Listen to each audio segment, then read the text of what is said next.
G'day guys, how you doing? And a couple of days ago, you might have seen the video where I unboxed this guy right here. Well, now I'm about to show you what I'm up to. A few of you guys have thrown out a few guesses, which I absolutely loved, and I'm just going to run through some of them. Sebastian, imaging at f1. I tell you what, mate, if I could image at f1, I'd take that up any time of the day. I would absolutely love that.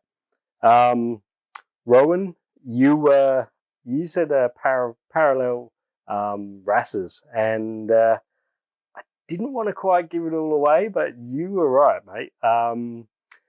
Just the weight of a CGX payload's capacity wouldn't handle this kind of setup right here. I mean, I've worked it all out on paper, wrote down all the weights of the cameras, and just everything, and it pretty much comes right onto that 25 kilo payload capacity.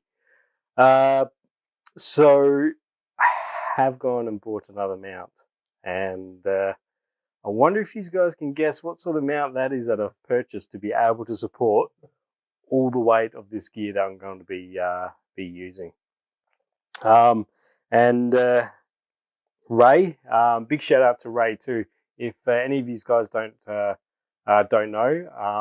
check out his channel. I'll leave the description in the I'll leave his link, sorry, in the description below, and go check it out. Top bloke. Yeah, I love watching his videos, and yeah. So Ray, you asked me basically, am I going to go monochrome?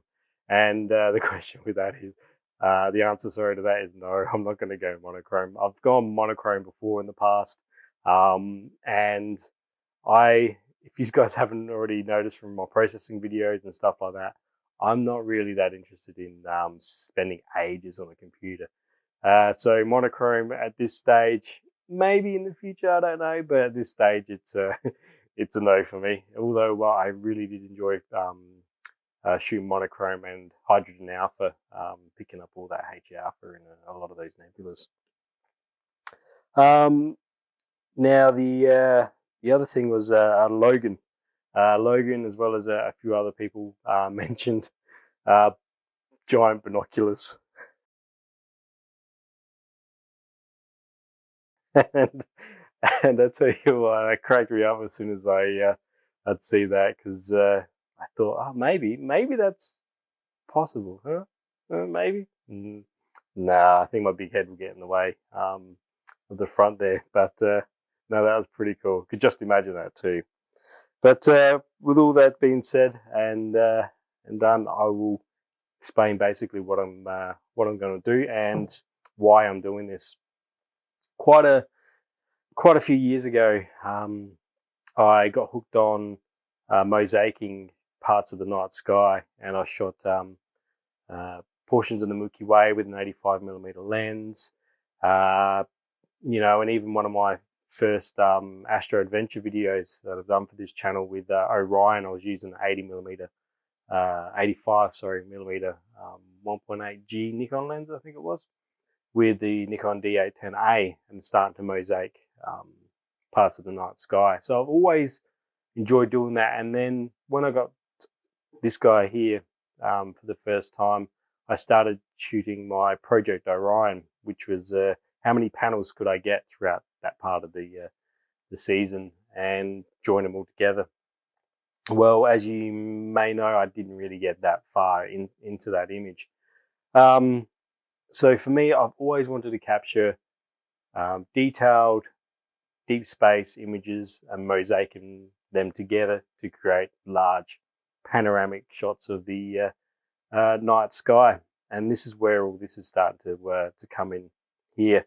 I did think about doing it with like maybe a lens, but I absolutely love shooting at f2, and I love the RASA there. So I've set myself broke and purchased another RASA with another camera and another ASI Air Pro. Big shout out to Dennis as well. He had these items here lying around, believe it or not, and during the because of the shortage here of supplies with some parts, It was going to take quite a while. So he was quite happy to part with his 2 items as he was upgrading himself to another camera and a different mount, which doesn't support this sort of system here. So thank you so much, Dennis, for that. Really appreciate it. Now, to talk you through also what's happening here, I've got 2 ZWO ASI 294 MC Pro cameras. I've been really happy with how that camera has been performing with this scope here. So that's why I've opted for the same camera with the second scope. Obviously, I've got 2 ASI Air Pros. Now, what I'm going to be doing with this is pretty much one's going to be a master and the other one's going to be a slave sort of setup. Whereas I'm going to control this with an iPad or my phone, and then I'm going to just set the exposures off and start firing with that. And everything else is pretty much going to be controlled through this one here. So the meridian flips, the polar alignment at the start, and vice versa. So I'm going to that's going to be interesting to see how all that possibly works out. The other addition that you guys may not have seen yet is the Kendrick G heater setup I've got going on here. I've got 1 G heater for this one. I've got to go out and purchase another one for this one right here, and yeah, so that's pretty much it. So this is going to be the most insane sort of astro setup I've ever done, and I'm so excited to start shooting these mosaic images of the night sky. I do have to wait for my mount to arrive.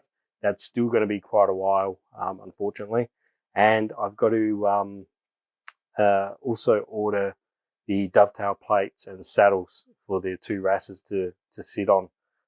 So I've still got to work out, how far apart they need to be in order to order those parts there. But I'm hoping that in a couple of months' time or a few months' time, we'll be up and running with these dual RASAs. So yeah, definitely stay tuned, guys, and see how this new setup starts building and coming along. But while that's happening, I'm still going to be going out and using the 1 RASA out there to continue shooting the night sky. Maybe I might use 2 and one of the AVX mounts. I'm not too sure yet. I haven't worked that out yet. But yeah, I thought I would let you guys know this is what's happening, and let me know in the comments if you think I'm a bit crazy doing so, because yeah, it's going to be a lot of equipment to lug around, I think. All right, guys. Well, that's it for me tonight. So if you've enjoyed this video, don't forget to give it a big thumbs up. If you've got any comments, please fire away. And yeah, until next time, take it easy, guys. See ya.